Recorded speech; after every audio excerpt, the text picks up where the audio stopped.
தேசிய வருவாய் கணக்கீடு. இதிலேருந்து கொஸ்டின் இல்லாமல் இருக்கவே இருக்காது. சரியா? வெயிட்டேஜ் அதிகம் இல்லையா அப்போ எக்கனாமிக்ஸ்க்கு? நம்ம பார்க்குறதுல எல்லாத்துலேருந்து ஒவ்வொரு கொஸ்டின் வந்தோம். எல்லா டாபிக் நல்லா புரிஞ்சிருக்கும்.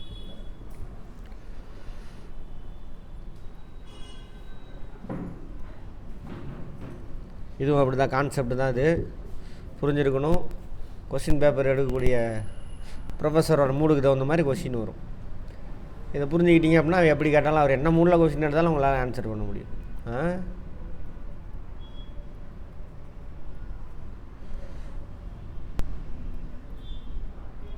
நேஷ்னல் இன்கம் கால்குலேஷன்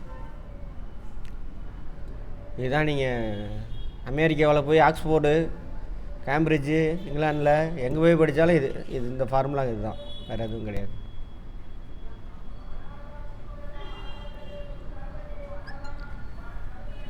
ஐஏஎஸ் எக்ஸாமுக்காக இருந்தாலும் சரி, போலீஸ் எக்ஸாமுக்காக இருந்தாலும் சரி, இதுதான் பேஸ்.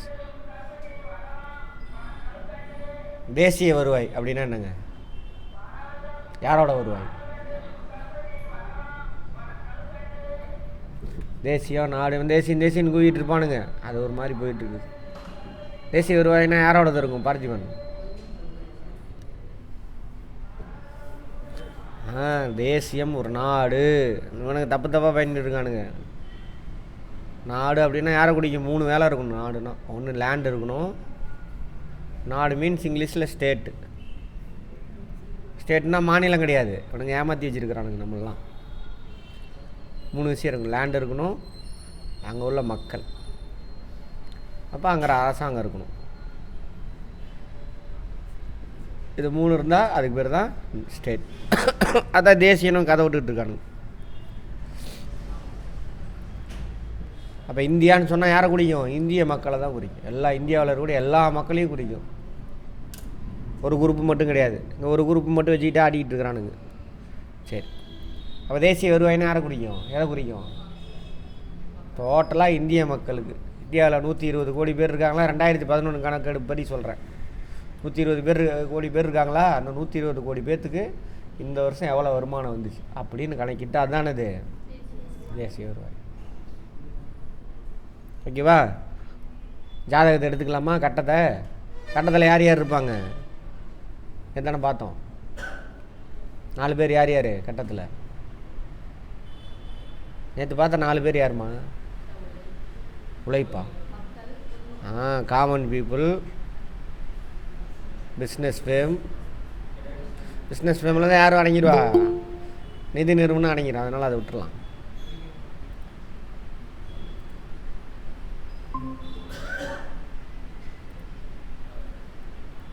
அப்புறம் கவர்மெண்ட்.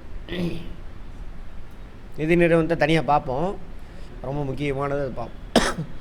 இந்த காமன் பீப்புளுடைய வருவாய் தான் என்னது? National income.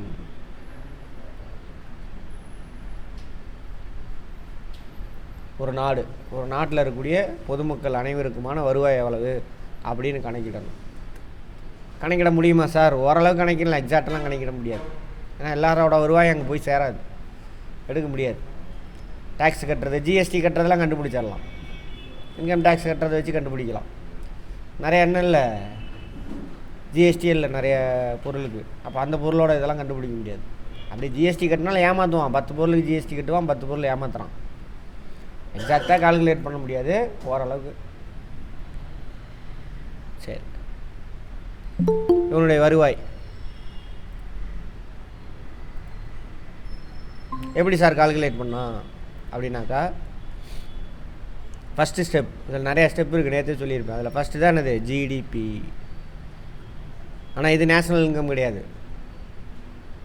இது நேஷ்னல் இன்கம் கிடையாது. GDP equal to gross domestic product. இங்கிலீஷில் கிராஸ் டொமஸ்டிக் ப்ராடக்ட்.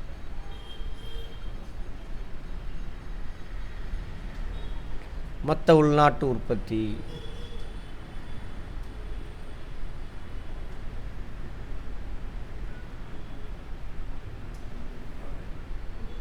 பாரதியில் அர்த்தம் இருக்கா?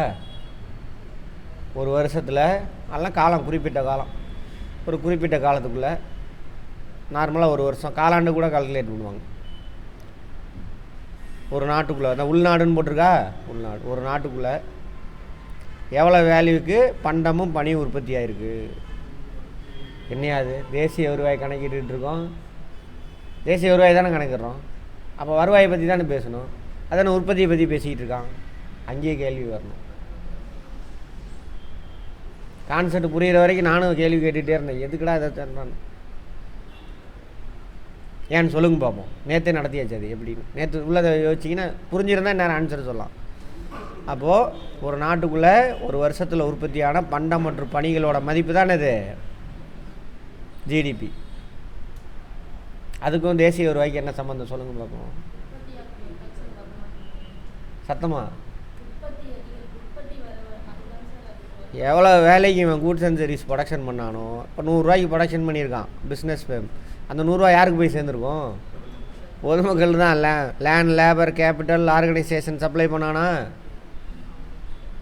அதுக்கு ரிட்டனாக போயிருக்குமா? ரெண்ட்டு, என்னது வேஜஸ்ஸு, இன்ட்ரெஸ்ட்டு, ப்ராஃபிட்டு, நிலம், உழைப்பு, மூலதனம், அமைப்பு, அதுக்கு ரிட்டனாக போய் சேர்ந்துருக்குமா? அதுதான் அந்த கூட்ஸ் அண்ட் சர்வீஸுடைய வேல்யூ. கரெக்டாக? அப்போ எல்லா பொதுமக்கள்கிட்டையும் போயிட்டு அப்போ உனக்கு எவ்வளோப்பா வருமானம் வந்துச்சுன்னு கேட்க வேண்டாம். இன்றைக்கி இந்த வருஷத்தில் எவ்வளோ வேல்யூக்கு கூட்ஸ் அண்ட் சர்வீஸ் ப்ரொடக்ஷன் ஆகிருக்கு பண்ணலாமா? எப்படி எடுக்கலாம்? எல்லாருமே ஜிஎஸ்டி கட்டுறாங்களா? இவ்வளோ % ஜிஎஸ்டி வந்துருக்கு. அப்போ இந்த பொருள் இவ்வளோ வேல்யூக்கு கூட்ஸ் ப்ரொடக்ஷன் ஆகிருக்கு. கண்டுபிடிச்சிடலாமா? அவ்வளோதான். அதுக்கு பேர் தான் மொத்த உள்நாட்டு உற்பத்தி. இதுக்கான ஃபார்முலா எவ்வளோ யூனிட்ஸ் ப்ரொடக்ஷன் ஆகிருக்கு, கூட்ஸ் அண்ட் சர்வீஸ் எவ்வளோ யூனிட்ஸ் ப்ரொடக்ஷன் ஆகிருக்கு அலகு இன்ட்டு சந்தை விலை. சந்தை விலைன்னா புரியுதா? 100 ரூபாய்க்கு ப்ரொடக்ஷன் பண்ணால் அந்த 100 ரூபாய் இவன்கிட்ட போய் சேராது. 100 ரூபா போய் சேரும். ப்ளஸ்ஸு இவன் பொருள் வாங்குறான்லாம் இவன்கிட்ட இருந்து. நேற்று கிளாஸ் பார்த்துருந்தா தான் அது புரியும். இவன் பொருள் சப்ளை பண்ணுவானா? சப்ளை பண்ணும்போது 100 ரூபா பொருளுக்கு என்ன பண்ணுவான் அவன்? லாபமா? லாபம்லாம் சேர்ந்து தாங்க 100 ரூபா. ப்ராஃபிட் வந்துருச்சுல எல்லாமே. ஜிஎஸ்டி போடுவான். Very good. மறைமுக வரி போடுவானா? புரிஞ்சுக்கணும். இது ஒவ்வொன்றா கழிச்சிட்டு போனோம்னா ஆன்சரு. இது ப்ராடு கிராஸ் டொமஸ்டிக் ப்ராடக்ட்டுன்னு. இதில் ஒரு சிலதை ஆட் பண்ணிக்கிட்டே போகணும், ஒரு சிலதை கழிச்சிக்கிட்டே போகணும். அப்போ ஜிடிபியா என்டிபி கிடைக்கும், என்என்பி கிடைக்கும். அப்புறம் என்என்பி அட் ஃபேக்டர் காஸ்ட்டு, அப்புறம் personal income, personal disposable income. ஒவ்வொன்றா இதுதான் ப்ராட் ஏரியா. இதிலேருந்து ஒவ்வொன்றா பண்ணிக்கிட்டே போகணும். சந்தை விலையில் என்ன இருக்கும்? இது வந்து ஃபேக்டார் காஸ்ட். ஃபேக்டார் வார்த்தையில் அர்த்தம் இருக்கும் பாருங்க. ஃபேக்டார்ஸ் ஆஃப் ப்ரொடக்ஷனா? Land, labour, capital, organisation. அவங்களுக்கு செலவு செஞ்சது தான் அது இந்த 100 ரூபா. அதுதான் கூட்ஸ் அண்ட் சர்வீஸோட வேல்யூ. இதுக்கு பேர் ஃபேக்டார் காஸ்ட். ஃபேக்டார் காஸ்ட்டுக்கே உங்களுக்கு விற்க மாட்டான், ஜிஎஸ்டி வாங்குவான். 10% ஜிஎஸ்டியா? 10 ரூபா. அப்போ உங்கள்கிட்ட 110 ரூபா வாங்குவான். இது வந்து மார்க்கெட் ப்ரைஸ். இதுக்கு பேர் நல்லா புரிஞ்சுக்கணும். ஒன்ஸ் புரிஞ்சிட்டுனா மறக்கவே மறக்காது. ஜிடிபி எவ்வளோ யூனிட்ஸு? இப்போ காமனாக வச்சுக்கோ. எல்லாம் ஒரு யூனிட் அப்படின்னாக்கா செருப்புலேருந்து பெரிய மிஷின் வரைக்கும் எல்லாம் சேர்த்திக்கலாம். அப்போ இந்தியாவில் இந்த வருஷம் மொத்தமாக ஒரு 100 யூனிட் ப்ரொடக்ஷன் ஆகிருக்கு. ஒரு யூனிட் காஸ்ட்டு சும்மா எல்லா பொருளுக்கும் சேர்த்து சொல்கிறேன் புரிஞ்சிக்கிறதுக்காக. கான்செப்ட் புரிஞ்சுக்கங்க. அது தனித்தனியாக கால்குலேட் பண்ணணும். நீங்கள் இதை டோட்டல் ஓவரால் கான்செப்ட் புரிஞ்சுன்னா அங்கே போய் உட்காந்துட்டு கால்குலேட் பண்ணுறது ஈஸி உங்களுக்கு. எக்ஸாமில் கேட்க மாட்டான், ஆனால் இதை புரிஞ்சு வச்சுருக்கணும். எக்ஸாமில் எது கேட்பான்? இங்கே நீ பார்க்குறது கேட்பான். ஆமாம், அது கேட்பாங்க. இங்கே நீங்கள் பார்க்க இந்த கான்செப்டெல்லாம் கேட்பாங்க. எக்ஸாக்டாக கொடுத்து எத்தனை % அது கேட்க மாட்டான். சரியா? கான்செப்ட் இதில் உள்ள இங்கேருந்து ஸ்டார்ட் பண்ணுவான். ஜிடிபினா என்னென்னு கேட்பான். சிம்பிளாக கேட்கணுன்னா ஜிடிபியோட ஃபுல் ஃபார்ம் என்னன்னு கேட்பான். போலீஸ் எக்ஸாம், குரூப் 4 அதில் ஜிடிபினா என்ன 4 ஆப்ஷன் கொடுத்துருவான். ஒரு நாட்டில் உற்பத்தியான பண்டம் மற்றும் பணிகளின் மதிப்பு. ஒரு நாட்டில் உற்பத்தியான ஒரு குறிப்பிட்ட காலத்தில் ஒரு நாட்டில் உற்பத்தியான பண்டம் மற்றும் பணிகளின் மதிப்பு. ரெண்டில் எது ஆன்சரு? ரெண்டாவது சொன்னது தான் ஆன்சரு. குறிப்பிட்ட காலத்தில் கால்குலேட் பண்ணணும், ஒரே மாதிரி இருக்கும். அதுக்கான ஃபார்முலா பண்டம் மற்றும் பணிகள் அலகு, எத்தனை அலகு உற்பத்தி ஆணுச்சு இன்ட்டு மார்க்கெட் ப்ரைஸ், சந்தை விலை. அது சந்தை விலைன்னா என்னென்னு கேட்பான். உற்பத்தி காரணிகளுக்கான செலவு தான் ஃபேக்டர் காஸ்ட்னு சொன்னால அந்த பாருங்கள், அந்த அந்த கட்டத்தை வச்சுட்டே தான் போவோம் எல்லாமே. உற்பத்தி காரணிகளுக்கான செலவு ப்ளஸ்ஸு மறைமுக வரி. மறைமுக வரின்னு தான் போட்டுருவோம், ஜிஎஸ்டின்னு போட மாட்டான், மறைமுக வரி. அதானது சந்தை. கேட்பாங்க சந்தை விலைன்னா என்ன ஜிடிபி கால்குலேஷனில். உற்பத்தி காரணிகளுக்கான செலவு தான் ஃபேக்டர் காஸ்ட் இங்கிலீஷில். இன்ட்டு மறைமுக வரி ப்ளஸ்ஸு மறைமுக வரி. இத்தனை கேள்வி இருக்குது இதில், ஃபார்முலா இது எல்லாமே. அதான் அந்த கொஸ்டின் பேப்பர் செட் பண்ணுறால ப்ரொஃபஸரு, அவர் மூடை பொறுத்து இருக்குது. நீங்கள் எல்லாத்தையும் புரிஞ்சு வச்சுக்கோங்க, நீ என்ன மூடில் இருந்தாலும் நான் எழுதுறேன்டா அப்படின்னு. சரியா? ரைட். அடுத்தது என்டிபி.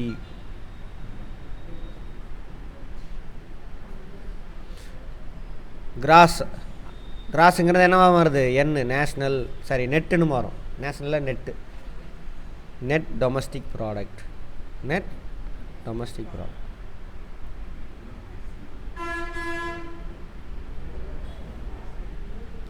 நிகர உள்நாட்டு உற்பத்தி. நிகர உள்நாட்டு. நிகரன்னு சொன்னாவே கிராஸ்னா ஓவரால், நிகரன்னு வந்தாவே அங்கே ஏதோ ஒன்று கழிச்சிருக்கீங்கன்னு அர்த்தம்.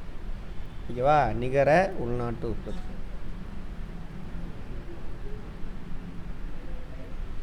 அதுக்கான ஃபார்முலா ஜிடிபி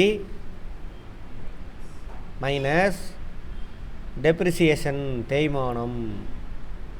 யார் அக்கௌண்ட்ஸ்லாம் படித்தவங்க? Commerce accounts. என்னது டெப்ரிசியேஷன்னா? ட்ரான்ஸ்லேஷன்லாம் சொல்லாங்க, அது நான் சொல்லிக்கிறேன். என்னது அப்படின்னா செலவு செய்கிறீங்களா? அதான் எந்த பொருளை கூட்ஸ்லாம் கிடையாது, மெஷின். டெப்ரிசியேஷன் தேய்மானம். கேபிட்டல் கூட்ஸ் அப்படிம்பாங்க. அந்த வார்த்தைக்கு அர்த்தம் தெரிஞ்சுக்கங்க. என்னது கேபிட்டல் கூட்ஸ். எக்ஸ்ட்ரா கான்செப்ட்லாம் அங்கே போட்டு வரேன். Capital goods.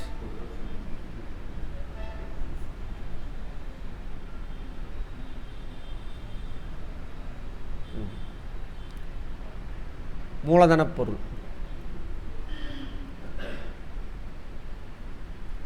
மூலப்பொருள் வேறு, மூலதனப் பொருள் வேறு. இது ரெண்டையும் கம்பேர் பண்ணிட்டீங்கன்னா அது ஈஸி. அடுத்து மூலப்பொருள். மூலப்பொருளை வந்துட்டு இங்கிலீஷில் வந்து ரா மெட்டீரியல்.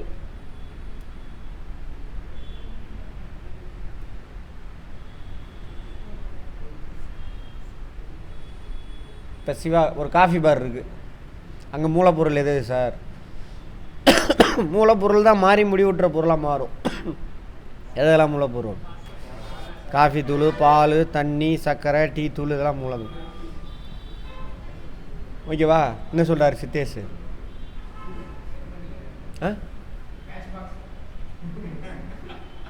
மேட்ச் பாக்ஸ் வந்துட்டு மூலப்பொருள் கிடையாது.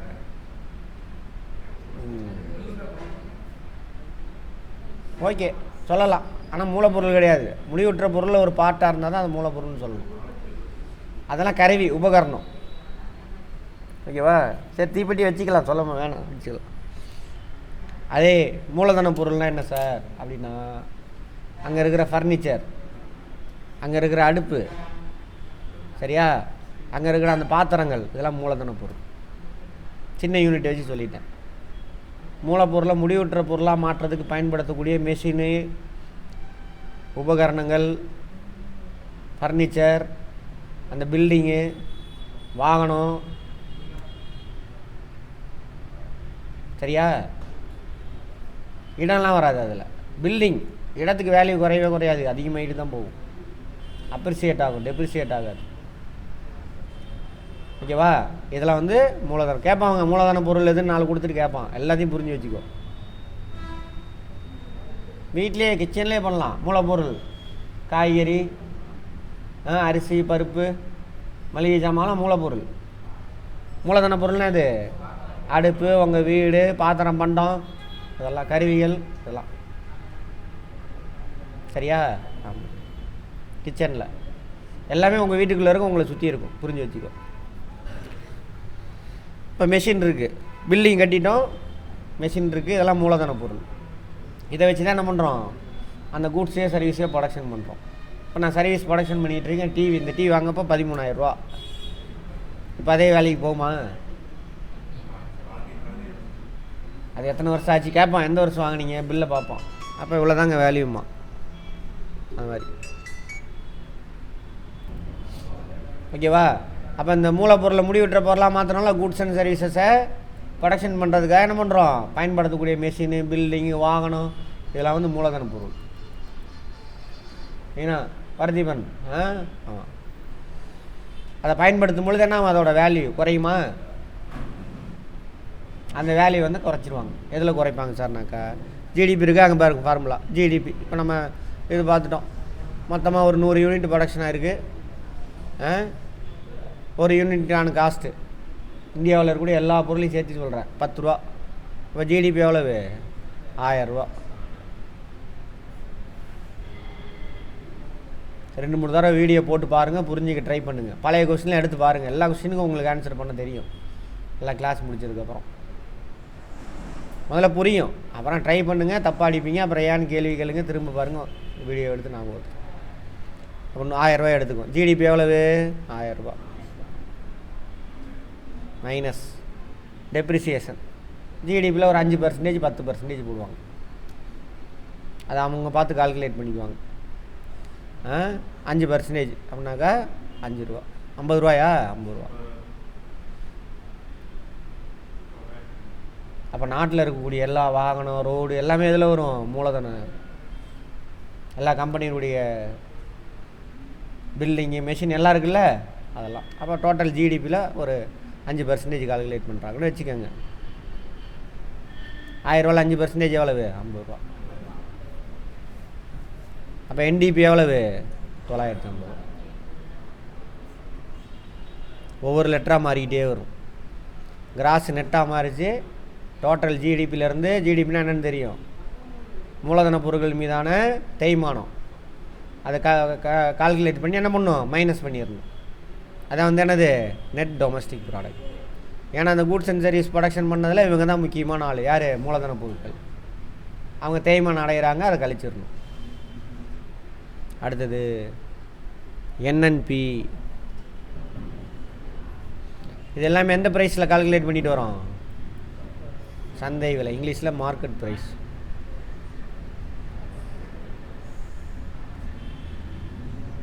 கேட்பான், இதுவும் கேட்பான். ஜிடிபி எந்த விலையில் கால்குலேட் பண்ணுவாங்க? மார்க்கெட் ப்ரைஸில் தான் கால்குலேட் பண்ணுவாங்க. மார்க்கெட் ப்ரைஸ்னால் என்ன? ஃபேக்டர் காஸ்ட்டு, உற்பத்திக்கான செலவு, அந்த பொருள் உற்பத்திக்கான செலவு ப்ளஸ்ஸு என்னது, மறைமுக வரி. அதானது சந்தை விலை. ஒவ்வொன்றும் கேட்பான். சாதாரண இதெல்லாம் நம்மளை சுற்றியில் இருக்குது. எக்கனாமிக்ஸ் எனக்கு தேவையில்ல சார். தேவை, இதெல்லாம் புரிஞ்சுக்கலாம், நம்ம வாழ்கிறதே வேஸ்ட்டு. விலங்கு நம்மளும் சமம். இப்போதைக்கு நம்ம சமூகம் உங்களுக்கு கற்றுத்தரது என்னது, ஒரு 1500 வருஷத்துக்கு முன்னாடி என்னது புரிஞ்சு வச்சுருந்தாலும் அதை மட்டும்தான் நம்ம வீட்டில் கற்றுக் கொடுக்குறாங்க. அதை கூட நம்ம கற்றுக்கிறது இல்லை. இந்த காலேஜ் ஸ்கூலுக்கெலாம் போனோன்னே சினிமாவில் வரதை பார்த்து அதை தான் கற்றுக்குறோம், வேறு ஒன்றுமே கிடையாது.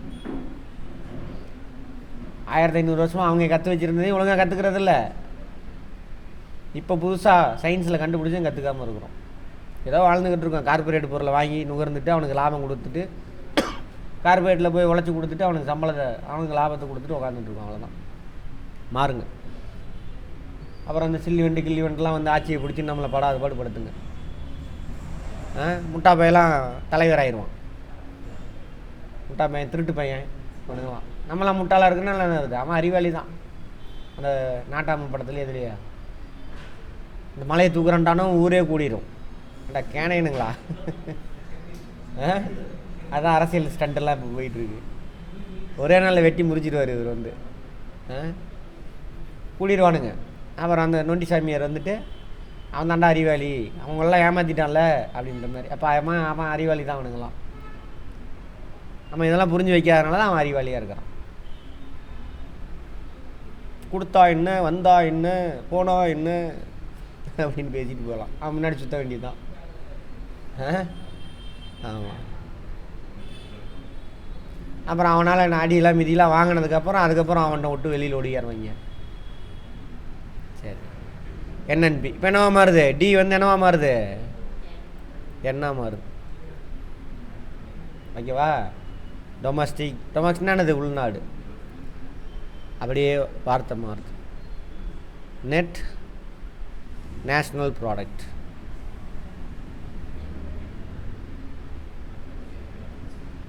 நிகர அப்படியே தான் இருக்குது. தேசிய வருவாய்.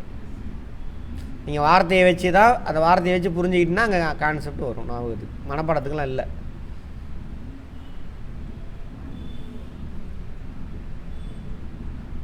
சரியா? டி வந்து என்னவா மாறுது? என்ன மாறுது? உள்நாடுன்ற வார்த்தை என்னவா மாறுது? தேசியம் அப்படின்னு மாறுது. தேசியனாக்கா இது வந்துட்டு உள்நாடுனாக்கா இந்திய எல்லை, பூமியில் இந்திய நிலப்பரப்புக்குள்ளே உற்பத்தியான பண்டம் மற்றும் பணிகளோட மதிப்பு. சரியா? தேசியம் அப்படின்னாக்கா நம்ம இந்திய உற்பத்தி காரணிகள் இருக்காங்களா, இந்தியாவில் இருந்து போகக்கூடிய லேண்டு, லேபர், கேபிட்டல், ஆர்கனைசேஷன், நிலம், உழைப்பு, மூலதனம், அமைப்பு, இதெல்லாம் இந்திய உற்பத்தி காரணிகள். ஓகேவா? அப்போ இந்த பூமியில் எல்லையை கடந்து போகுது. இந்த பூமியில் இந்திய உற்பத்தி காரணிகள் மட்டும் உற்பத்தி செஞ்ச பண்டம் மற்றும் பணிகளின் மதிப்பு, அல்லது இந்த பூமியில் இந்தியர்களுக்கு மட்டும் வந்த வருவாய் கால்குலேட் பண்ணும். உள்நாடுங்கிறது என்னது? இந்தியாவுக்குள்ள. தேசியம் நேஷ்னல் போட்டான்னு ஆயிடுச்சா அந்த பூமியில். என்னையா போட்டு குழப்புற? இப்போ இந்தியாவுக்குள்ளே வந்துட்டு வெளிநாட்டுக்காரெலாம் வந்து பணம் சம்பாரிச்சிருப்பானா, அதை கழிச்சிடணும். இதில் அது இருக்கும். இந்த 950 ரூபாயில் வெளிநாட்டுக்காரன் இருக்கான், அங்கே வந்து வேலை செய்கிறான்ல, இந்தியர்களுக்கு மட்டுமா வருவாய் மட்டும்தான் அந்த பூமியில் இந்தியர்களின் வருவாய்.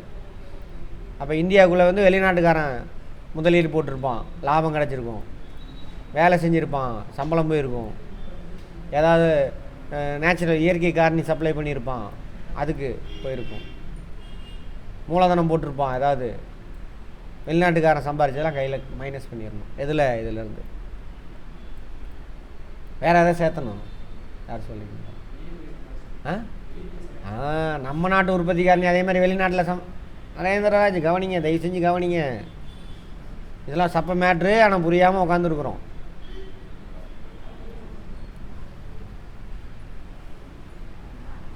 வெளிநாட்டில் போய் நம்ம உற்பத்தி காரணிகள், நம்ம ஆளுங்க வெளிநாட்டில் போய் சம்பாதிக்கிறான்னா உழைப்பு கொடுக்குறான், லேபர், அதுக்கு வரும். இங்கேருந்து ரா மெட்டீரியல் சப்ளை பண்ணி போய் ஏதோ பண்ணியிருப்போம், லேண்டு. வெளிநாட்டில் போய் அதானி எம்எல்லாம் முதலீடு போட்டு சம்பாதிக்கிறானுங்களா, அது ஆர்கனைசேஷன். இப்படி வெளிநாட்டில் போய் நம்ம நாட்டு உற்பத்தி காரணி சம்பாரிச்சிட்டு வந்ததில் அதெல்லாம் ஆட் பண்ணணும். ஆட் பண்ணால் உள்நாடுங்கிற வார்த்தை என்னவா மாறிடும்? தேசியன்னு மாறிடும்.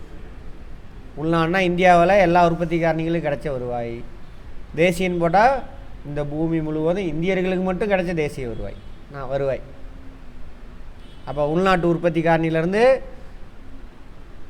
உள்நாட்டுக்குள்ளே வெளிநாட்டு உற்பத்தி காரணிகள் சம்பாரிச்சதை மைனஸ் பண்ணணும், வெளிநாட்டில் நம்ம நாட்டு உற்பத்தி காரணிகள் சம்பாரிச்சதை பண்ணணும் ப்ளஸ் பண்ணணும்.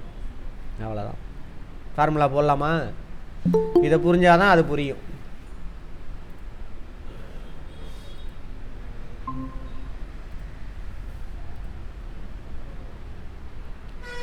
என்டிபி தானே? NDB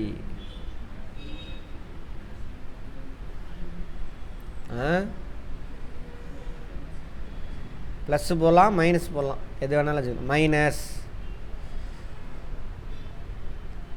minus income of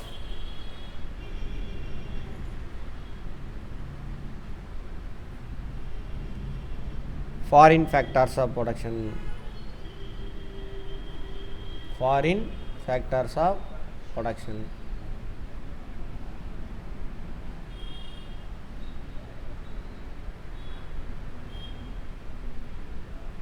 in domestic. டொமஸ்டிக்னா நம்ம நாடு. உள்நாட்டில் வெளிநாட்டு உற்பத்தி காரணிகள் சம்பாரித்த பணம் நம்ம நாட்டில், அதை மைனஸ் பண்ணிடணும். எதை ப்ளஸ் பண்ணணும்? வெளிநாட்டில் இந்தியர்கள். இன்கம் ஆஃப், இங்கிலீஷ் புரிஞ்சிடும், கான்செப்ட் புரிஞ்சிட்டுனா. Income of domestic factors of production from abroad. Domestic factors of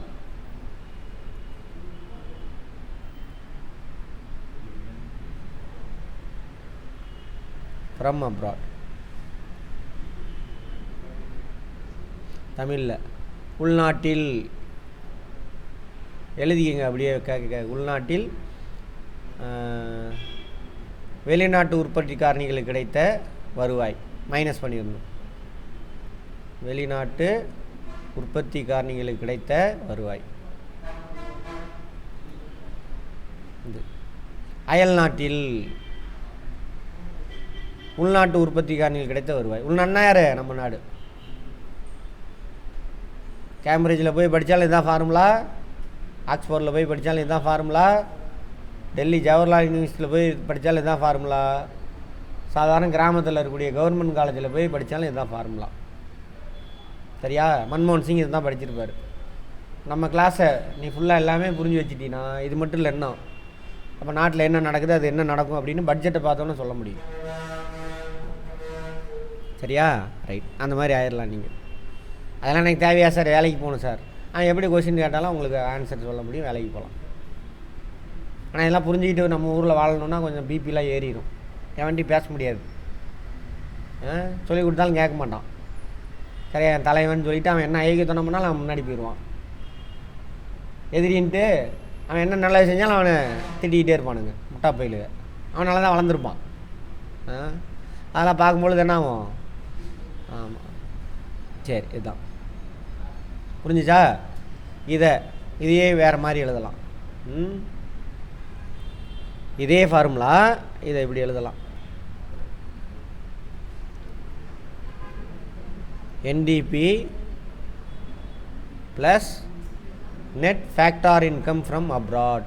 நெட்டுன்னா என்ன அர்த்தம்? ஒன்றுலேருந்து இன்னொன்று, ஒன்று ப்ளஸ்ஸாக இருக்கும், ஒன்று மைனஸாக இருக்கும். அதை பேலன்ஸ் பண்ணி அந்த நெட் ஃபேக்டார் இன்கம் ஃப்ரம், ஃபேக்டர்னா factors of production from abroad. இது ரெண்டையும் பிராக்கெட் பண்ணி இதை பேலன்ஸ் பண்ணி அது கூட சேர்த்துவாங்க. வீடியோ இருக்குள்ள போட்டு பார்த்துங்க, தனியாக எழுதிக்கங்க. அதுக்கப்புறம் இப்படி எழுதலாம். இதோட இது என்னது? இது ரெண்டையும் பிராக்கெட் பண்ணிவிடுவாங்க. அதாவது வெளிநாட்டிலேருந்து கிடைச்ச வருவாய் மைனஸ் போட்டுக்கணும், வெளிநாட்டிலேருந்து கிடைச்ச வருவாய் ப்ளஸ்ஸு, உள்நாட்டில் வெளிநாட்டு காரணிக்கானதை மைனஸ், அதை பேலன்ஸ் பண்ணி கொண்டுட்டு வரணும். மேக்ஸ் தெரியும்ல எல்லாருக்கும்? ப்ளஸ் போடணும். அதே டேரெக்டாக எழுதினா இதை மைனஸ் போடணும், வெளியிலேயே இதை ப்ளஸில் போடணும். சரி, இப்போ சால்வ் பண்ணலாமா? என்டிபி எவ்வளவு? 950 ரூபாயா? 950 ரூபா ப்ளஸ் இல்லை மைனஸ், வெளிநாட்டு உற்பத்தி காரணிகள் சம்பாரிச்சிட்டு போனால் அது 100 ரூபான்னு வச்சுக்கோம். ப்ளஸ் உள்நாட்டு உற்பத்தி காரணி சம்பாரிச்சு வந்தது 150 ரூபான்னு வச்சுக்கோங்க. டோட்டலாக எவ்வளோ வரும்? 1000 ரூபா. கரெக்டா? அப்போ என்என்பி இது என்ன ப்ரைஸில் கால்குலேட் பண்ணிட்டு வந்துருக்கோம் இது வரைக்கும்? Market price.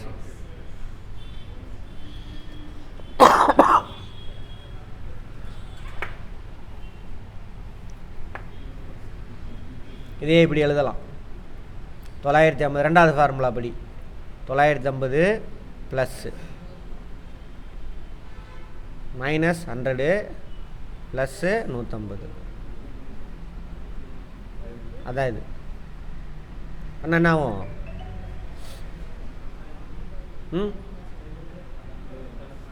1000 ரூபா தான்.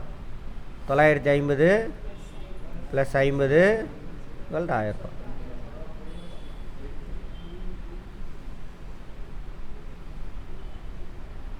இப்போ பாருங்கள், வெளிநாட்டு உற்பத்தி காரணியோட நம்ம நாட்டு உற்பத்தி காரணி வெளிநாட்டில் சம்பாரிச்சிட்டு வந்தது அதிகம், அதனால் ப்ளஸ் வேல்யூ வரும். அதே வெளிநாட்டிலேருந்து நம்ம ஆளுங்க சம்பாரிச்சிட்டு வந்ததை விட வெளிநாட்டுக்காரன் நம்மகிட்ட இருந்து சம்பாரிச்சு போகுது அதிகமானாக்கா இதோட வேல்யூ என்ன ஆகும்? குறையும். சரியா? போட்டு பார்க்கலாமா? எல்லாத்தையும் புரிஞ்சுக்கணும். 950 ரூபா ப்ளஸ்ஸு வெளிநாட்டு உற்பத்திக்காரன் 200 சம்பாரிச்சிருக்கான். சாரி, மைனஸ் நம்ம நாட்டு உற்பத்திக்காரனி வெளிநாட்டிலேருந்து 150 ரூபா சம்பாரிச்சிட்டு வந்திருக்கோம். இப்போ பேலன்ஸ் பண்ணால் எந்த வேல்யூ அதிகம்? 950 ப்ளஸ்ஸு மைனஸ் 50. மேக்ஸ் தெரியாதவங்க போய் மேக்ஸ் கற்றுட்டு வாங்க. நம்ம பேசிக் மேக்ஸ் பார்த்துட்டு உள்ளே இருக்கும்பொழுது என்ன இருக்கும்? -50. மைனஸ் இன்ட்டு ப்ளஸ் என்ன ஆயிரும்? மைனஸ். அப்போ 950 ரூபா மைனஸ் 50. 900 ரூபா. ஓகேவா?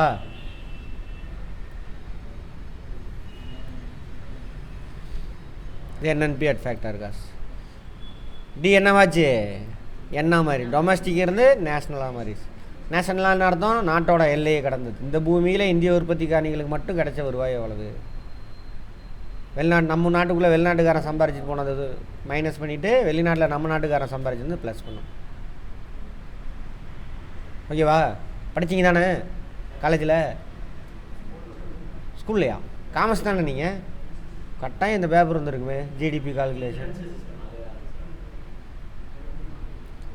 கட்டாயம் காமர்ஸில் இருக்கும், பட்ஜெட்டு இதெல்லாம் இருக்கும் இல்லையா? ஜிடிபி கால்குலேஷன் இல்லையா? ஆமாம், அதான் இருந்துச்சா இல்லையா எங்கே ஒன்று? அடுத்தது காமர்ஸ் படித்தவன் தான் அந்த வேலையை செய்வான். அடுத்தது இப்போ இது வரைக்கும் கால்குலேட் பண்ணதெல்லாம் என்னது? Market price.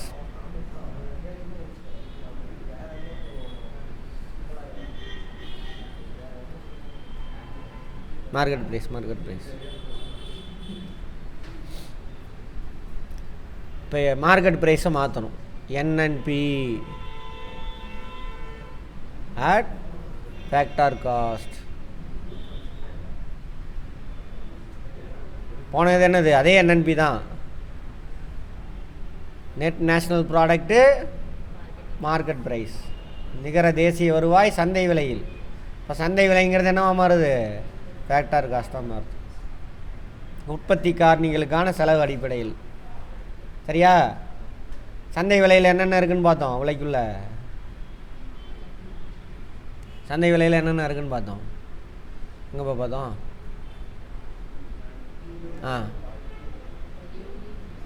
சந்தை விலை அது எங்கேயுமே போடலையே, போட்டோமே, அங்கே இருக்குது பாருங்க.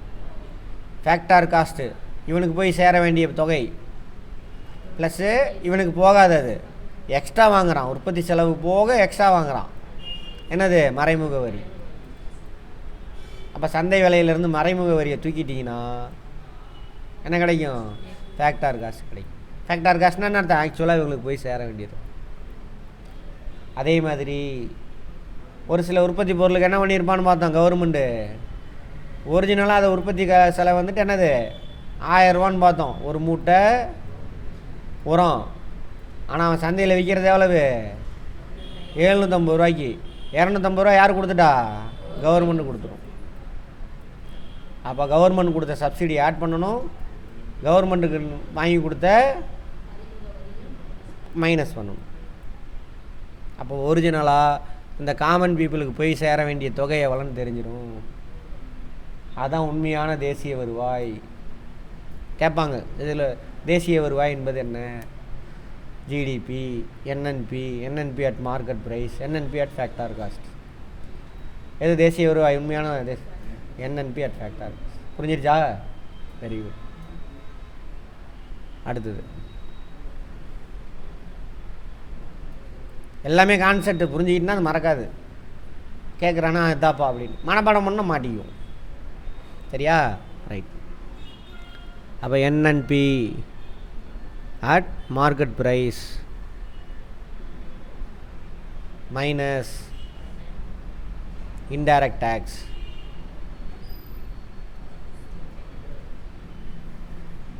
Plus subsidy to the industry.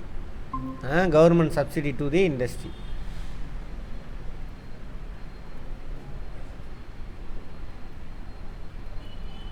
இந்த விஷயம் எல்லாம் விவசாயத்துலேருந்து எது வேணாலும் வச்சுக்கலாம். தமிழில் NNP at மார்க்கெட் சந்தை விலை மைனஸ் மறைமுக வரி எல்லாம் தமிழில் சொல்லியிருக்கேன்ல. தமிழில் சொல்லியிருக்கு, அவ்வளோதான். இது நிகர உற்பத்தி காரணிகளின் வருவாய். தமிழில் net factor income from abroad. நிகர உற்பத்தி காரணிகளின் வருவாய். வெளிநாட்டிலிருந்து பெறப்பட்ட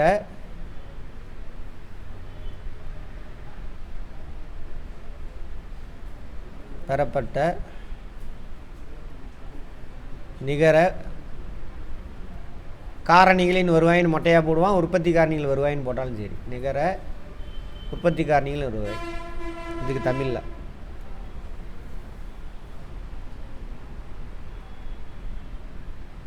எல்லாருமே தமிழில் சொல்லியிருக்கேன்ல.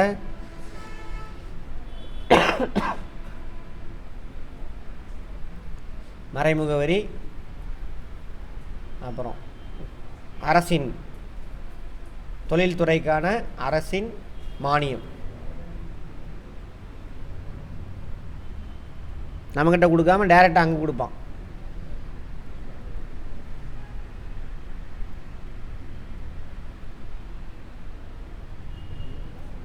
அப்போ NNP ஃபேக்டார் காஸ்ட் ஒரிஜினலாக இந்த காமன் பீப்புளுக்கு எவ்வளோ போய் சேரணும் ஃபேக்டார் காஸ்ட். வெளிநாட்டுக்காரன் வந்து கழிச்சு விட்டாச்சு, கரெக்டாக. வெளிநாட்டில் நம்ம நாட்டுக்காரன் வந்தது சேர்த்தியாச்சு. அப்புறம் என்ன பண்ணோம், தேய்மானம். அது ப்ரொடக்ஷனில் வராது, தேய்மானத்தை கழிச்சாச்சு. கழிச்சதுக்கப்புறம் வந்தது அப்புறம் அரசாங்கத்துக்கு கொடுத்த வரி, அதை கழிச்சாச்சு. அரசாங்கம் தொழில்துறைக்கு கொடுத்த வருமானத்தை ஆட் பண்ணியாச்சு. இந்த தொகை தான் யார்கிட்ட போய் சேரும், காமன் பீப்புள் பிஸ்னஸ். இங்கேருந்து ஒரிஜினலாக காமன் பீப்புளுக்கு போய் சேர வேண்டிய தொகை. சேர வேண்டியன்னு சொல்லிட்டேன், அதோடு நிற்கிது, சேர்ந்துச்சின்னு சொல்லலை. ஓகேவா? அப்போ ஒரிஜினலாக நேஷ்னல் இன்கம்னா யாருதுன்னு பார்த்தோம், காமன் பீப்புளுக்கு கிடைச்ச வருவாய். அப்போ இவனுக்கு போய் சேர வேண்டிய தொகை தான் இது NNP at ஃபேக்டார் காஸ்ட். தயவு செஞ்சு மனப்பாடம் பண்ணாதீங்க. நான் கற்றுக்கிறதுக்கு ரொம்ப நாளாச்சு. மண்டையை உருட்டி கேள்வி கேட்டு அங்கே நியூஸ் எல்லாம் பார்த்து உங்களுக்கு சிம்பிளாக சொல்லி கொடுத்துட்டேன். ஆமாம், விட்டுறாதீங்க. சொல்லி தரத்துக்கு ஆள் கிடையாது. முதல்ல NNP at factor cost equal என்னது, நேஷ்னல் இன்கம். வெறும் நேஷ்னல் இன்கம் தான், தேசிய வருவாய். வாங்க சக்தி, என்னாச்சு கிளம்புறீங்களா? சரி, அப்பாயின்மெண்ட் ஆர்டர் வாங்கிட்டு வாங்க. ரைட், வாங்கிட்டீங்களா? புரியல, வாங்கிட்டீங்களா? யார்கிட்ட போய் வாங்கினீங்க? CMDயா? ஃபோட்டோ இல்லையா அது? அது வாங்கி அனுப்பு. என்னப்பா இவ்வளோ சாதாரணமாக சொல்கிறேன்? CMD வாங்கினீங்க அப்பாயின்மெண்ட் ஆர்டரு?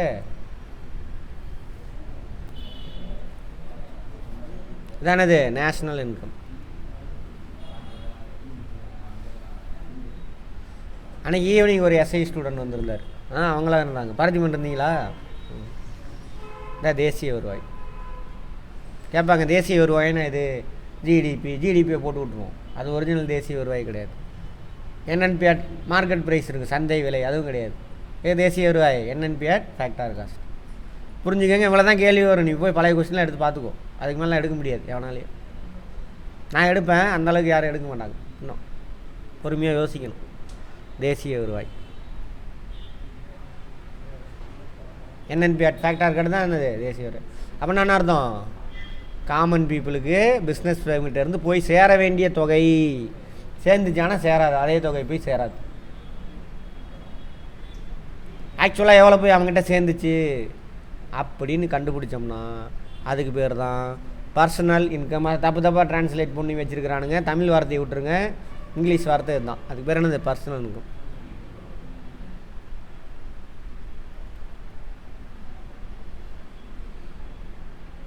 பர்சனல் தனிநபர் வருவாய். தனிநபர்னால் ஒரு ஆளுக்கு கிடைச்ச வருவாய் இல்லை, வார்த்தை தப்பாக இருக்குது. இதனால் அந்த வார்த்தையை தான் யூஸ் பண்ணுறான், அது வேறு. பர் கேபிட்டா இன்கம்னா ஒரு ஆளுக்கு எவ்வளோ வருமானம் வருதுங்கிறது. பர்சனல் இன்கம்னா ஒட்டுமொத்த 140 கோடி மக்கள் இருக்காங்க இல்லையா, இந்திய மக்கள், அவனுக்கு ஆக்சுவலாக எவ்வளோ போய் சேரும். என்என்பி அட் ஃபேக்டர் காஸ்ட் முழுவதும் போய் சேராது, ஒன்று அதிகமாக இருக்கும் இல்லை கம்மியாகும்.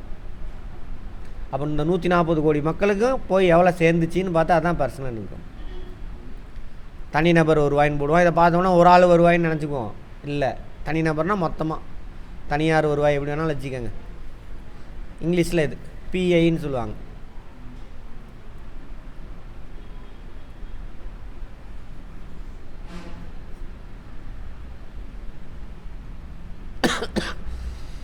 அதேமாதிரி சொல்லிட்டேன், அந்த இது வரைக்கும் நடத்துகிற கிளாஸ்லாம் அட்டன் பண்ணிவிட்டு இது வந்தீங்கன்னா புரியும். ஃபேக்டர்ஸ் ஆஃப் ப்ரொடக்ஷன், அதுக்கான ரிட்டனு அதெல்லாம் புரிஞ்சுருக்கணும், அப்போ தான் இது புரியும். வீடியோ நேற்று ஒன்று வந்துச்சா எக்கனாமிக்ஸு, நீங்கள் அப்படியே வந்துடும் வரிசையாக, லீவ்லலாம் வந்துடும் வரிசையாக, எல்லாமே லீவுக்குள்ளே முடிஞ்சிடும். பார்த்துருங்க அப்பப்போ வர தயவு செஞ்சு கமெண்ட் போடுங்க, லைக் போடுங்க. நிறைய பேர் எதுவுமே பண்ண மாட்டேங்கிறீங்க. என் பணமெல்லாம் தீர்ந்து போச்சு, இப்போ ஃப்ரெண்டுங்கள்ட்டலாம் வாங்கி செலவு. அடுத்தது லைக் பண்ணி கமெண்ட் போடுங்க. ஆமாம், தனிநபர் வருவாய் பிஸ்னஸ் பேங்கிட்டேருந்து ஆக்சுவலாக போய் சேர்ந்த பணம், சேர வேண்டிய பணம் வந்து என்னது, என்என்பி அட் ஃபேக்டர் காஸ்ட். ஆக்சுவலாக சேர்ந்த பணம் இது, சேர வேண்டியது இது, ஆனால் சேராது, கொஞ்சம் அதிகமாகவோ கம்மியாகவும் இருக்கும். அப்போ இங்கே என்ன பண்ணுவாங்க, ஒரு சிலதை ஆட் பண்ணணும், ஒரு சிலதை டெலீட் பண்ணணும்.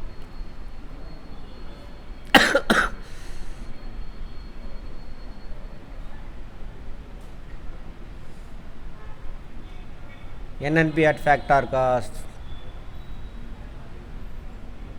NNP at factor cost.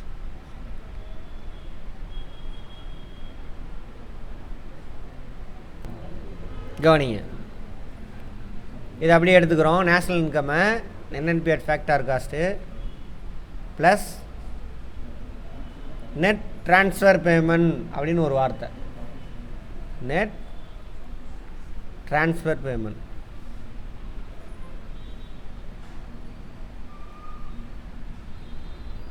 இதுக்கு தமிழ் வார்த்தை புரியல, புக்கில் வந்துச்சுன்னா நான் சொல்கிறேன் தமிழ் புக்கில் அது என்ன யூஸ் பண்ணியிருக்கான்ட்டு. ஆனால் கான்செப்ட் சொல்கிறேன், புரிஞ்சுக்கங்க. ட்ரான்ஸ்ஃபர் நெட்னா அர்த்தம், ரெண்டு ஏதோ பேலன்ஸ் பண்ணியிருக்கான்னு அர்த்தம். ஓகேவா?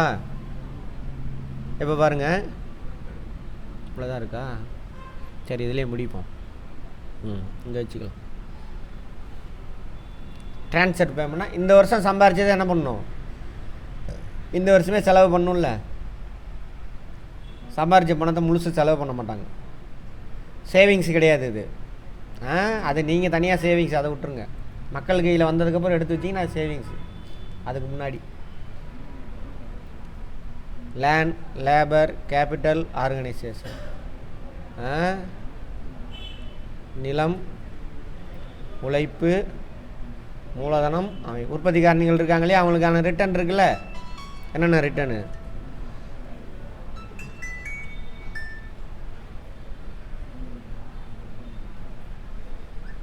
லேண்டுக்கு என்ன ரிட்டனு, ரெண்ட்டு வாரம், ரெண்ட்டு வாரம். லேபருக்கு கூலி, கூலி தான் வேஜஸ். கேபிட்டலுக்கு இன்ட்ரெஸ்ட், வட்டி. ஆர்கனைசேஷனுக்கு ப்ராஃபிட். இந்த வருஷம் தானே உழைச்சாங்க, லேண்ட், லேபர், கேபிட்டல். இந்த வருஷத்துக்கான கூட்ஸ் அண்ட் சர்வீசஸ் ப்ரொடக்ஷனுக்கு தான் சப்ளை பண்ணாங்க. அப்போ இந்த பணம் எல்லாம் போகணும்ல. 100 போய் சேரணும்ல, போய் சேராது. கவனிங்க, சின்ன விஷயம் கவனிங்க, விட்டுறாதீங்க. போய் சேராது, எடுத்து வச்சுருவாங்க ஃபியூச்சருக்கா. எக்ஸாம்பிள், இங்கே லேபர் இருக்கா, லேபர் கூலி சம்பளம் கொடுக்குறான்ல, சம்பளம் முழுவதும் கொடுக்க மாட்டான். கேள்விப்பட்டிருக்கீங்களா? சம்பளம் இங்கே எனக்கு சம்பளம் எவ்வளோங்க, 20,000 சார். கைக்கு எவ்வளோங்க கிடைக்குதும்மா? 17, 18 இப்படி தான் கிடைக்கும். 2,000 பிடிச்சி வச்சுருவான். அதான் ப்ராவிடென்ட் ஃபண்ட். நிறைய வேறு இதுக்கெலாம் பிடிப்பான். நீ ஹவுசிங் இதிலலாம் இருந்தேன்னா அதுக்கு பிடிப்பான் எல்லாமே. அதில் மெயினாக ப்ராவிடென்ட் ஃபண்டு மட்டும் எடுத்துக்கும். பிஎஃப் கேள்விப்பட்டிருக்கீங்களா? பென்ஷன் பணம் வந்துச்சு அப்பாவுக்கு. இப்போ பென்ஷனில் ரிட்டையர்மெண்ட் பணம்மா என்னென்னு தெரிஞ்சுக்கங்க. என்னென்னு தெரியுமா? அப்படின்னா என்னது, ரிட்டையர்மெண்ட் பணம் லட்சக்கணக்கில் வரும், அவ்வளோதான். அப்பா அது வாங்கிக்கிட்டேன் போ. அது என்ன சும்மா கொடுப்பானா? பிஎஃப் தமிழில் ப்ராவிடன்ட், சரி full form provident fund.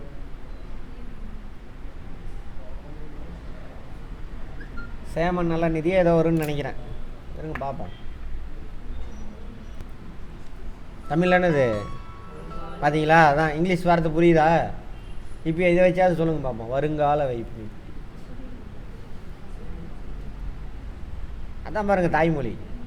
Tamil பெருமையாக சொல்லலை, தாய்மொழியில் விட புரியும். வருங்கால வைப்பு நீ வருங்காலத்துக்காக. இப்போ நான் வேலை செஞ்சுக்கிட்டேன், எனக்கு வருமானம் வருது, எல்லோரும் என்னை பார்த்துக்குவான், கவனிப்பான், காசு இருக்கிற வரைக்கும் நம்ம அவன் கூட சுற்றுவான். நல்லா தெரிஞ்சுக்கோங்க. இப்போ நீங்கள் இப்போ வரைக்கும் அவன் சொந்தக்காரெலாம் அவ்வளோ அவன் பக்கத்தில் வந்துருக்க மாட்டான். நீ படிக்க வந்துட்டானோ நான் பொறாமையிலே பார்த்துக்கிட்டே இருப்பான். ஒரு நல்லா இருப்பான், 1-2 பேர். 98 பேர் படிக்க போறியா நீ, படித்து கிடிச்சாவ, இங்கேயே ஒன்றும் பண்ண முடியல எல்லாம் சொல்லுவாங்க. அப்புறம் வேலை கிடச்சவனும் எனக்கு அப்போவே தெரியுங்கன்னு, நீ வேலை வாங்கிடுவேன்னு அப்படின்னு போனாலாம் தெரிச்சு ஒடியாரம் பக்கத்தில். அது இயற்கை, ஒன்றும் பண்ண முடியாது. நார்மலாக விலங்குகளுக்கு உள்ள தன்மை நம்ம இன்னும் மனிதனாக மாறவில்லை. ஏன்னா திருக்குறள் அதெல்லாம் நம்ம பண்ணுறோம், மனப்பாடம் பண்ணி எழுதிட்டோம், தேடி வருவான். அதே மாதிரி தான் எது வரைக்கும் அவன் கூட ஒட்டிக்கிட்டு இருப்பான், பதவியில் இருந்துட்டு சம்பாதிக்கிற வரைக்கும் ஒட்டிக்கிட்டே இருப்பான். ரிட்டையர்ட் ஆகிட்டேன்னு வச்சுக்கோங்க, உன் குழந்தை கூட உன் பக்கத்தில் வராது. எனக்கு என்ன சேர்த்து வச்ச, போம்மா போயான்ட்டு போயிடுவான். அப்போ நீ வீட்டுக்கு சும்மா போகக்கூடாது அப்படிங்கிறதுக்காக இன்றைக்கி நீ சம்பாதிக்கிறல்ல, அதில் ஒரு குறிப்பிட்ட பர்சன்டேஜ் பணத்தை எடுத்துடுவான். உன் அக்கௌண்ட்லேருந்து 2000 எடுக்கிறான கவர்மெண்ட்டு, அரசாங்கம் ஒரு 2000 போடும். அரசாங்கமோ அல்லது நீ போய் கார்பரேட் கம்மி மொத்தம் 4000 உன் பேரில் என்ன பண்ணுவான், எடுத்து வச்சுருவான். அதுக்குன்னு ஒரு அமைப்பே இருக்குது, பிஎஃப் ஆஃபீஸ்னே இருக்குது, ப்ராவிடென்ட் ஃபண்டுக்குன்னு. கவர்மெண்ட்டில் இருக்குது, கார்பரேட் கம்பெனி வச்சுருக்கான், அதில் போட்டுகிட்டே வருவான். அந்த மாதம் எடுத்துடுவான். நீ ரிட்டையர் ஆகிற கடைசி மாதம் வரைக்கும் எடுப்பான். ஓகேவா? அதை சும்மா வச்சுருக்க மாட்டான், அதை கடன் கொடுப்பான் வெளியில். அதோட வட்டியெல்லாம் வசூலித்து அதில் தூக்கி போட்டுருவோம். பட்ஜெட்டில் வரும் பாருங்கள், பிஎஃப் பர்சன்டேஜ் நாங்கள் இவ்வளோ உயர்த்திட்டோம் அல்லது குறைச்சிட்டோன்னு வரும் பாருங்கள். அந்த வட்டி பணத்தையும் உங்கள் பொருளை போட்டு வச்சு நீ எவ்வளோ நாள் ஒர்க் பண்ணுறியோ, ஷார்ட் பீரியட்னா குறைஞ்சது 10 லட்சமாவது வரும். லாங் டைமில் ஒர்க் பண்ணால் 1 கோடி 2 கோடி அப்படி வாங்குறவங்களாம் இருக்காங்க. பெரிய சம்பளக்காரெலாம் அதிகமாக வரும். ஐஎஸ் ஐபிஎஸ்லாம் இருக்கால. சாதாரண தொழிலாளிக்கு எஸ்ஐக்கு இப்போ லட்சக்கணக்கில் வரும், 50 லட்சம் 60 லட்சம் 1 கோடி பக்கம் வரும். எவ்வளோ பெரிய தொகை, அதோடு அப்படி வீட்டுக்கு கெத்தாக போவேன். அதுதான் இது. அதை பிழைக்க தெரியாதவனாக இருந்தால் பிள்ளைங்களுக்குன்னு பிரித்து கொடுத்துட்டு நடுத்தருவில் உட்காந்துருப்பான்.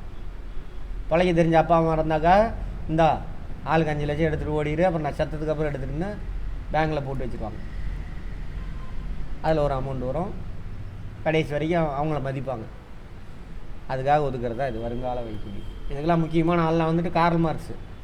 அந்த ஆள்லாம் யாருன்னே தெரியாது நமக்கு, நம்ம தானே யாருன்னே தெரியாது. நமக்காக உழைச்சிலாம் யாருன்னே தெரியாது. உங்களை சுரண்டுறதுக்கு பயன்படுத்தினவங்களாம் போய் கும்பிட்டு இருப்பீங்க. அவன் தானே சுரண்டவன்லாம். சரி, அதை விடுங்க. இதுதான். அப்போது இந்த வருஷம் அந்த பணத்தை கொண்டு போய் கொடுத்துக்கணும். 20,000 ரூபா தான் என்னது ஃபேக்டரி ஸ்டாக் போய் கிடைக்க வேண்டிய பணம். ஆனால் 20,000 ரூபா போகாது. 2,000 இந்த வருஷத்தில் மொத்தமாக அவர்கிட்ட எவ்வளோ பிடிச்சிருக்காங்க? 2,000 ரூபானா 24,000 ரூபாய் பிடிச்சிருப்பாங்க. இந்த வருஷத்துக்கு செலவு செய்ய வேண்டியதை ஃபியூச்சருக்கு ட்ரான்ஸ்ஃபர் பண்ணுறாங்க. அதனால தான் அதுக்கு பேர் என்னது? வெயிட் பண்ணுங்க, ட்ரான்ஸ்ஃபர் பேமெண்ட். இது மட்டும் கிடையாது, நான் பிஎஃப் மட்டும் தான் சொல்லியிருக்கேன், இன்னும் நிறைய இடத்துல எடுப்பாங்க. அதேமாதிரி ஆர்கனைசேஷனுக்கு ப்ராஃபிட் கிடைக்குதுல்ல, இப்போ 1 லட்ச ரூபா அந்த கம்பெனிக்கு நெட் ப்ராஃபிட் வருது. அதை யாருக்கு பிரித்து கொடுக்கணும்? யார் முதலீடு போட்டானோ அவனுக்கு பிரித்து கொடுக்கணும்ல. எல்லாத்தையும் பிரித்து கொடுக்க மாட்டாங்க. அதில் இருந்து ஒரு 10%, 15% நிறுவனத்தை பொறுத்து ரிசர்வ் ஃபண்ட் அப்படின்னு எடுத்து வச்சுருவாங்க. காப்பு நிதி எல்லா நிறுவனமும், கார்பரேட் நிறுவனம்லாம் ரிசர்வ். இன்றைக்கி லாபம் வந்துச்சு, அதில் குறிப்பிட்ட பெர்சன்ட். இப்போ 1 லட்ச ரூபா லாபம் வருதா, 20%, 20,000 எடுத்து தனியாக வச்சுக்குவாங்க. 1 லட்ச ரூபாய் என்னங்க கொடுக்க மாட்டாங்க, ஓனருக்கு கொடுக்க மாட்டான். பிஸ்னஸ் மேம் அப்படியே அது அப்படி இங்கே கொடுக்க மாட்டான். ஓனருக்கு போய் சேர வேண்டிய ப்ராஃபிட்டே எடுத்து வச்சுருவான் கொஞ்சத்தை. எதுக்குண்ணா, இந்த வருஷம் லாபம் வந்துச்சு, திடீர்னு அடுத்த வருஷம் என்ன ஆகலாம், லாஸ் ஆகும். பிஸ்னஸ் அப்படி தான் அன்சர்டைன், உறுதியற்ற தன்மை. அப்போ அந்த டைமில் இதை எடுத்துக்குவாங்க. அது வரைக்கும் இந்த பணத்தை தொட மாட்டாங்க. நிறையா சேர்ந்துருச்சு பணம், இது மாதிரி வருஷம் எடுத்து வைக்கிறாங்க, லாஸ் ஆகல, நல்லா போயிட்டுருக்கு, கோடிக்கணக்கில் சேர்ந்துருச்சு. அப்போ அதில் பாதி எடுத்து இந்தாப்பா யார் யாரெல்லாம் ஓனர் எல்லாத்துக்கும் பிரித்து கொடுப்பாங்க, எடுத்துகிட்டு போகணும். அப்போ இந்த வருஷம் அந்த லாபத்தை ஃபியூச்சருக்காக எடுத்து வச்சாச்சு, ட்ரான்ஸ்ஃபர் பண்ணுறோம். அதுமாதிரி இந்த வருஷம் அந்த சம்பளத்தை இப்போ எல்லாமே ஃபியூச்சருக்கு ட்ரான்ஸ்ஃபர் பண்ணி வைக்கிறோம். ஓகேவா? அதே மாதிரி இப்போ ஒரு கம்பெனியில் நிறைய ப்ராஃபிட் ரிசர்வ் ஃபண்ட் ஆட் ஆகிடுச்சு, காப்பு நிதி பழசு போன வருஷத்துக்கு எல்லாம் வந்ததெல்லாம் சேர்த்து வச்சுருக்கோம்ல, அந்த பணத்தை எடுத்து பிரித்து கொடுப்பாங்க. அப்போ இந்த வருஷம் பிடிச்சோம்ல அதை மைனஸ் பண்ணணும் NNPATலேருந்து. இந்த வருஷம் பிடிச்சோம்ல ரிசர்வ் ஃபண்டு, இந்த வருஷம் பிடிச்சோம்ல PF ப்ராவிடென்ட் ஃபண்ட், அதெல்லாம் மைனஸ் பண்ணணும். அதேமாதிரி ஒரு 20 வருஷமாக வேலை செஞ்சான் ஒருத்தன், அவன் ரிட்டையர்ட் ஆகி போவானா, அப்போ அவன் பணத்தை சேமித்து வச்சோமா 20 வருஷமாக பிடிச்சதை அதை கொடுத்து அனுப்புவாங்க. ரிட்டையர்ட் ஆகி போகும்போது கையில் கொடுத்து அனுப்புவாங்க பெட்டியை. பெட்டினா அக்கௌண்ட்டில் போயிடும் உங்கள் அக்கௌண்ட்டில். அப்போ அதை என்ன பண்ணணும், அவன்கிட்ட போய் சேருதா, அப்போ அதை என்ன பண்ணணும், ஆட் பண்ணணும். அதுதான் சுருக்கமாக நெட் ட்ரான்ஸ்ஃபர் பேமெண்ட் அப்படின்னு சொல்கிறாங்க. கடந்த காலத்தில் சேமித்து வச்ச பணத்தை இன்றைக்கி கொடுத்து அனுப்புகிறான். இந்த வருஷம் அவனுக்கு போய் சேர வேண்டிய பணத்தை என்ன பண்ணுறான், ஃபியூச்சருக்கு எடுத்து வைக்கிறான். ஸோ இந்த வருஷம் அவனுக்கு போய் சேர வேண்டியதை பிடிச்சோம் இல்லையா, அதை மைனஸ் பண்ணிவிட்டு இதுக்கு முன்னாடி பிடிச்சதை கொடுத்து அனுப்பினாலும் அதை ப்ளஸ் பண்ணணும். அதுக்கு பேர் தான் நெட் ட்ரான்ஸ்ஃபர் பண்ணணும். இப்போ இதே கணக்கு போட மட்டுமா, இதை எடுத்துக்குவோம், இல்லை இதை எடுத்துக்குவோம். NNPAT மார்க்கெட் ப்ரைஸ் எவ்வளவு, 900 ரூபா. இங்கேயே போவோம். டைரக்ட் டேக்ஸ் எவ்வளவு, 10% வச்சுக்குவோம். 10% டைரக்ட் டேக்ஸ். அப்போ 1000 ரூபாயில் 10% எவ்வளவு, 100 ரூபா. அப்போ -100. 900 ரூபா -100 இதான் மக்கள் கையில் போய் சேர வேண்டியது. அப்போ 800 ரூபா. இதுதான் நேஷ்னல் இன்கம். ஓகேவா? அடுத்து NNPAT factor cost, personal income ஆக்சுவலாக போய் சேர்ந்தது. NNPAT ஃபேக்டர் காஸ்ட் எவ்வளவு, 800 ரூபா. இந்த வருஷம் பிடிச்சது PF லொட்டு லோஸுக்கு அப்புறம் என்னது ரிசர்வ் ஃபண்டு எல்லாம் பிடிச்சது வந்துட்டு ஒரு 200 ரூபா வச்சுக்கலாம். இதுக்கு முன்னாடி பிடிச்சதை வீட்டுக்கு கொடுத்து அனுப்பியிருக்கோம், அது ஒரு 50 ரூபா. வீட்டுக்கு கொடுத்து அனுப்பினாலும் அது 50 ரூபா. பிடிச்சது என்ன பண்ணணும், மைனஸ் பண்ணணும். நெட் ட்ரான்ஸ்ஃபர் பேமெண்ட் சால்வ் பண்ணால் எவ்வளோ கிடைக்கும், 650 ரூபாயா, 650 தானே, 650 தான் பர்சனல் இன்கம். பர்சனல் இன்கம்னா என்ன அர்த்தம், ஆக்சுவலாக இந்த காமன் பீப்புளுக்கு போய் சேர்ந்த பணம் பிஸ்னஸ் ஃபேம்லேருந்து.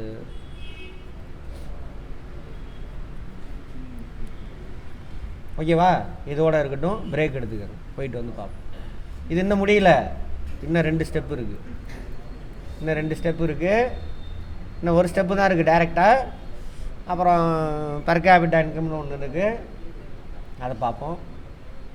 அப்புறம் GDP க்ரோத் ரேட் அப்படிமா வரும். இப்போ கரெக்டாக பட்ஜெட்டில் போடுறாங்களா அந்த டைமில், அதுக்குள்ளே நம்ம இன்னும் கவர்மெண்ட்டோட இன்கம் எக்ஸ்பெண்டிச்சர்லாம் பார்த்துருவோம். அதையும் கம்பேர் பண்ணி பார்த்துட்டு பக்காவான ஒரிஜினல் சிட்டிசனாக இருக்கணும், நல்ல அறிவாளி சிட்டிசனாக, பிளடி இந்தியனாக இருக்கக்கூடாது, அறிவாளி இந்தியனாக இருக்கும். ரைட். பர்சனல் இன்கம் என்னென்னு பார்த்தோம்.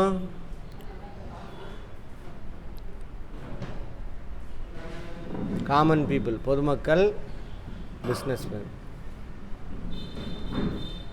இந்த 120 கோடி மக்களுக்கு எவ்வளோ ரூபா போய் சேரணும், சேரணும் இல்லை, சேர்ந்துச்சு, கையில் போய் சேர்ந்துச்சு. அதானது பர்சனல் இன்கம், தனிநபர் வருவாய். ஓகேவா? எவ்வளோ போய் சேரணும் அப்படின்னு பார்த்தா அதுக்கு பேர் என்னது?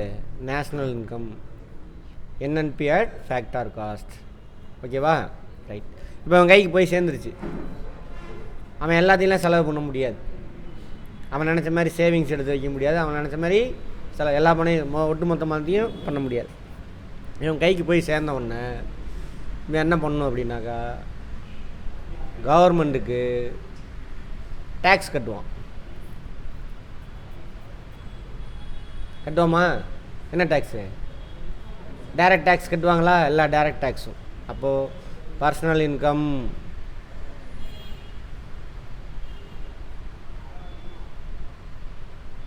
இதுக்கு பேர் பர்சனல்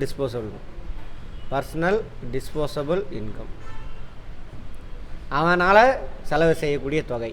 பர்சனல் இன்கம்லேருந்து மைனஸ் டைரக்ட் டேக்ஸ். அவன் இப்போ கையில் போய் சேர்ந்துருச்சு, கொஞ்சம் பணத்தை அரசாங்கத்துக்கு கட்டிடுவான். அப்புறம் அரசாங்கம் என்ன பண்ணுவான்? அவனுக்கு மானியம்லாம் கொடுப்பாங்களா? மானியம், ஸ்காலர்ஷிப்பு,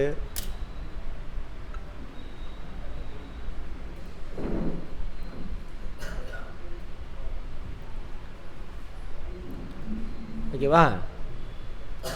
அப்போ இவன் கைக்கு போய் சேர்ந்த பணம் அவங்க அரசாங்கத்துக்கு கட்டின நேரடி வரி, அதை மைனஸ் பண்ணணும்.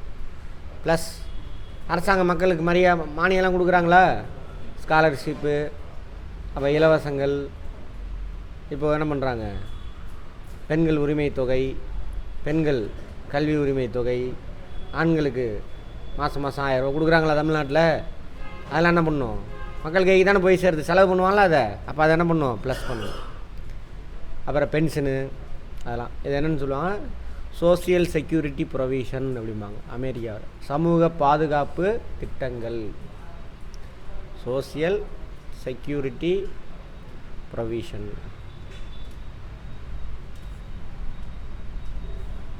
இதுதான் ஆக்சுவலாக நம்ம இந்திய மக்கள் இந்த வருஷம் செலவு செய்யக்கூடிய தொகை. எது?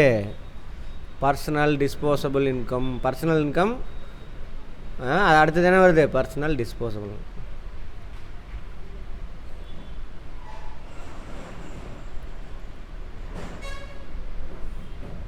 அவனால் செலவு செய்யக்கூடிய தொகை. அதோட ஃபார்முலானது பர்சனல் இன்கம், சரியா, plus net social security provision. இது ரெண்டையும் பேலன்ஸ் பண்ணி கொண்டுட்டு வந்துடுவாங்க. நெட் சோசியல் செக்யூரிட்டி ப்ரொவிஷன், சமூக பாதுகாப்புக்காக நலிவடைந்த மக்களுக்கு அரசாங்கம் செய்யக்கூடிய செலவுகள். அதான் மானியம்லாம் கொடுக்குறாங்கல்ல, அதெல்லாம் சோசியல் செக்யூரிட்டி ப்ரொவிஷன். இது ரெண்டையும் பேலன்ஸ் பண்ணி வராதான் அது பர்சனல் டிஸ்போசல். இந்த பணத்தை தான் இந்திய மக்கள் இந்த வருஷம் செலவு பண்ணியிருப்பாங்க. இது எதுக்கு கால்குலேட் பண்ணணும்? உலகம் ஃபுல்லாக இதுதான். இது எதுக்கு கால்குலேட் பண்ணணும்? வெளிநாட்டுக்காரெல்லாம் ஆப்பிரிக்காவுக்கு போகலாம்ல, நம்ம நாட்டுக்கு ஏன் தேடி வரான்? பொருள்லாம் விற்கிறதுக்கு. இவன்ட்ட எவ்வளோ பணம் இருக்குது, பர்சனல் டிஸ்போசபிள் இன்கம் போன வருஷம் எவ்வளோன்னு பார்ப்பாங்க. கரெக்டாக? எந்த நாட்டில் அதிகமாக அங்கே கொண்டு வந்து அவன் பொருளை வைப்பான். அவன் தானே வாங்க முடியும். பொருள் சேலுக்கு வருது, எல்லோரும் வாங்க முடியுமா?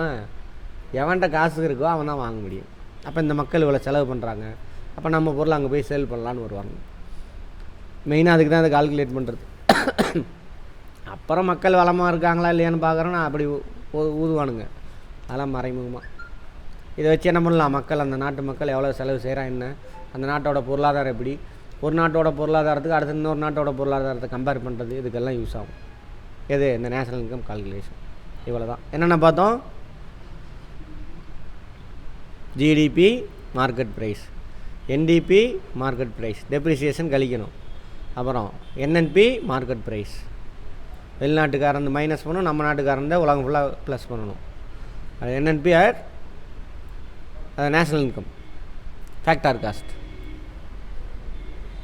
டைரக்ட் டேக்ஸை இன்டைரக்ட் டேக்ஸை மைனஸ் பண்ணணும், ஃபேக்ட்ரி கொடுத்த சப்சிடி ஆட் பண்ணணும். மக்களுக்கு போய் சேர வேண்டிய தொகை. இந்த வருஷம் பிடிச்ச பணத்தெல்லாம் மைனஸ் பண்ணணும், முன்னாடி பிடிச்ச பணத்தை கொடுத்துருப்பாங்க, அதை ப்ளஸ் பண்ணணும். Transfer payment, net transfer payment. ஆக்சுவலாக அவன் கைக்கு எவ்வளோ போய் சேர்ந்துச்சு, எவ்வளோதான். இதில் இன்னும் ஒரு 2-3 இது இருக்குது. கான்ஸ்டன்ட் ப்ரைஸில் ஜிடிபி இன்னொரு ப்ரைஸில் இது பண்ணுவாங்க, க்ரோத் ரேட்டு அப்படின்னு சொல்லுவாங்க. GDP growth rate.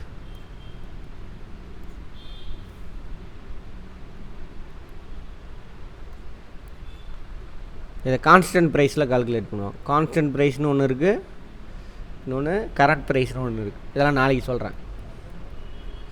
இது வரைக்கும் அதை புரிஞ்சிட்டு வந்தீங்கன்னா தான் நாளைக்கு சொன்னோன்னா டக்குன்னு பிடிச்சிக்கலாம். படிக்கவே தேவையில்லை இதுக்கு மேலே. ஒன்ஸ் புரிஞ்சுக்கிட்டிங்கன்னா கான்ஸ்டன்ட் ப்ரைஸ், இன்னொன்று கரண்ட் ப்ரைஸ். அப்புறம் பர் கேபிட்டா இன்கம், ஒரு ஆளுக்கு எவ்வளோ வருமானம். பர்சனல் இன்கம் வேறு, இது வேறு. அவ்வளோதான். ஜிடிபி குரோத் ரேட்டு, ஜிடிபி கால்குலேஷனில் கான்ஸ்டன்ட் ப்ரைஸு, இன்னொன்று கரண்ட் ப்ரைஸ். இது எல்லாத்தையும் பார்ப்போம், நாளைக்கு சொல்கிறேன். ஓகேவா?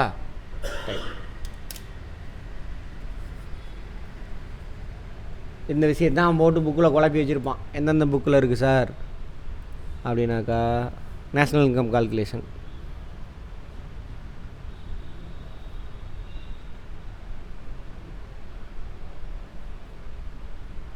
கிராஸ் டொமஸ்டிக் ப்ராடக்ட் 10th இருக்குது.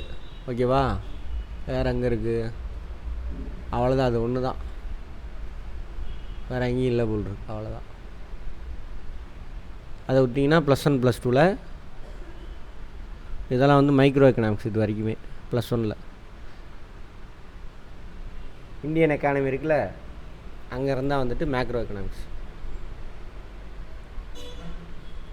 +2ல் தான் இருக்குது நேஷ்னல் இன்கம் கால்குலேஷன், புக்கில் உள்ளது. நம்ம கிளாஸை புரிஞ்சுருந்தால் போதும், எழுதிடுவீங்க. இருந்தாலும் புக்கிலையும் ஒரு தடவை எடுத்து என்னென்ன சொல்கிறேன், வார்த்தை என்னென்ன அப்படிங்கிறத பார்த்துடலாம். அப்புறம் நான் பார்ப்போம். இதை அண்டர்ஸ்டாண்ட் பண்ணுறதுக்கு ட்ரை பண்ணுங்கள். அவ்வளோதான். அடுத்து வேறு என்ன பார்க்கலாம் இன்றைக்கி?